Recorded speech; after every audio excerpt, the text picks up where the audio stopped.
Hi there, welcome to my YouTube channel. My name is Ben, aka No Shins.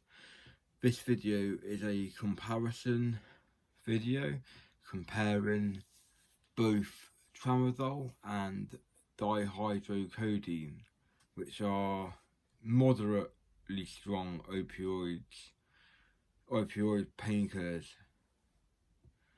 which are prescribed to you by the NHS. Sorry, I just had a brain fog there, my brain just went blank. Although you can get DF118s, which is a slang term for dihydrocodeine, also known as DHC, that's D for doctor, H for Harry, C for Charlie.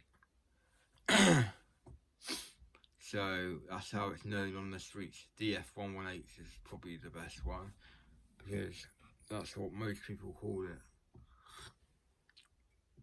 But the real name for it is dihydrocodeine. As for tramadol, I'm not sure about alternative names for tramadol, probably tramies. I don't really know. I don't know much about tramadol, to be honest. But someone asked me to make a video comparing DF118s to tramadol. I've only ever in my whole life taken one tramadol pill, and it was 50 milligrams if I remember rightly. And this one pill managed to lower my seizure threshold so much, and it as to induce a drug-induced seizure, grand mal seizure. I had a couple, I think I had one or two grand mal seizures. My parents witnessed this. It happened a long time ago when I was on my way up the opioid path, when I was getting high every day on prescription painkillers, which I got off my doctor through my old surgery, which is now closed down. And I had every painkiller from codeine up to dihydrocodeine to OxyContin, which is oxycodone hydrochloride, which is second powerful to fentanyl, which fentanyl is a lot more powerful than OxyContin. So I've heard, but I've never tried fentanyl, unless it was that dodgy stuff which was in my cannabis back in 2002, which I've made a video about as well if you want to look at that. Dihydrocodeine itself, it's basically a drug which is said to be twice as strong or as potent as codeine phosphate. Now, I think dihydrocodeine is more powerful than double the strength of codeine. Codeine, I've taken a lot of codeine. Once I took 450 milligrams or so. It might have been 460 or something, but it was a lot. Well over the recommended guidelines, as it were. It didn't even make me go to sleep. It made my eyes really bloodshot, really red. I felt pretty high and in my own world, just like you should do on an opioid. But it wasn't really mega strong. It wore off pretty quick as well. Back then though, I was 17 stone. I've lost a few stones since then. And dihydrocodeine comes in 30 milligram pills, 60 milligrams and 120 milligrams. I think they call them DHC forte, but I'm just making that up because I can't remember loads about dihydrocodeine, because I haven't taken it for years, like 4 or 5 years now. But from what I remember taking it at night, I would take about 8 of them, so that would be 240 milligrams of the DF118s, and I would take the same amount again straight after, so 440 milligrams of dihydrocodeine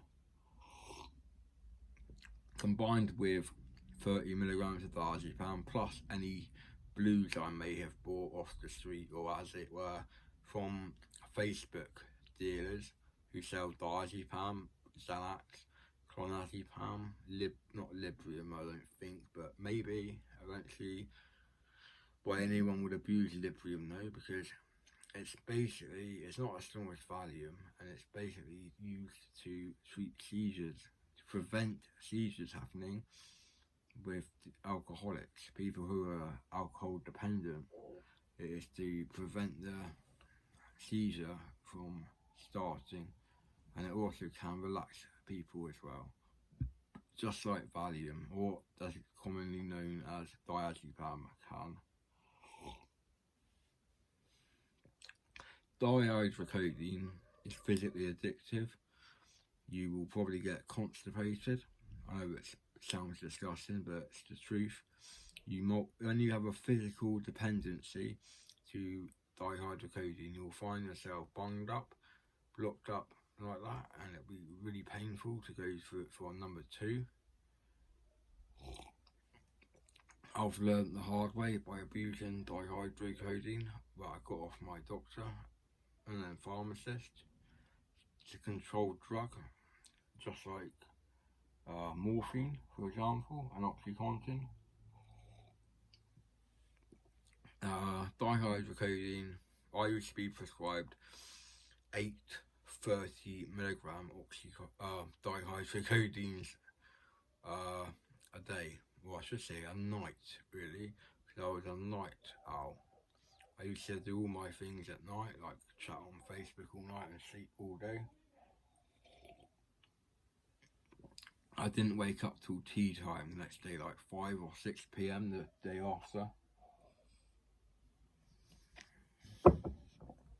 Because I would usually have 12 hours sleep and a day, because I slept in a day, and most people sleep at night, don't they? But I now have my routine back to front.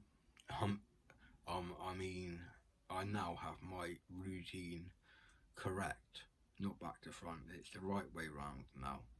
It was back to front when I was living with my parents a number of years ago, when I was sleeping all day, staying up all night, taking drugs and smoking copious amounts of cannabis, sometimes cannabis resin, but more common place I would smoke green, such as hemp. Well, I smoke hemp extract now, CBD hemp extract, and I find this being legal, it doesn't make me have any paranoia, and it just relaxes me. It doesn't have any adverse effects at all, and it can help treat cancer.